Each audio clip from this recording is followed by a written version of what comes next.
Sa ibang balita naman, ngayong opisyal na nagsimula ang panahon ng tag-ulan sa bansa, sinimulan na rin ng Department of the Interior and Local Government o DILG ang mga paghahanda para naman sinasang epekto ng maulang mga panahon.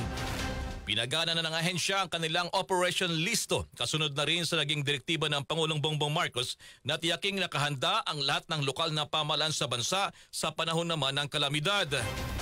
Kabilang narito ang maayos na evacuation centers para sa mga residente, ganyan ang kompletong gamit at mga gamot sa bawat health centers na kadalasang kinakailangan din sa iba't ibang uri ng sakit tuwing tag-ulan.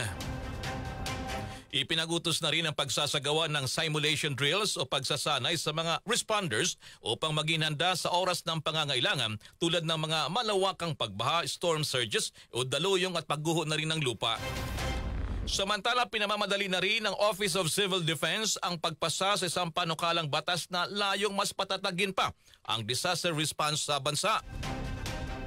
Sa panayam ng DZXL in Manila, sinabi ni OCD spokesperson Attorney Chris Bendijo, makakatulong ito para mas mapaghandaan pa ng gobyerno ang pagresponde sa kalamidad sa bansa, gayon din may mabawasan ang epekto nito sa pamumuhay ng mga mamamayan.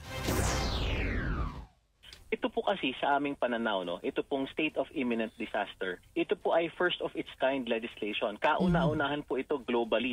So ito pong anticipatory action ay pamamaraan na magkakaroon tayo ng access doon sa ating NDRRM fund upang makagawa tayo ng remedyo na bago pa man po tumama yung bagyo ay maaari na nating i-implement na po natin at nang sa ganon tayo ay makasalba ng buhay, tayo ay makasalba ng mga kagamitan ng ating mga kababayan.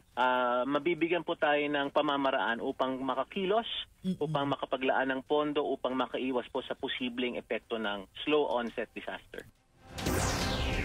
Yan mga kasama, si OCD spokesperson Attorney Chris Bendijo sa panayam ng DZXL RMN Manila.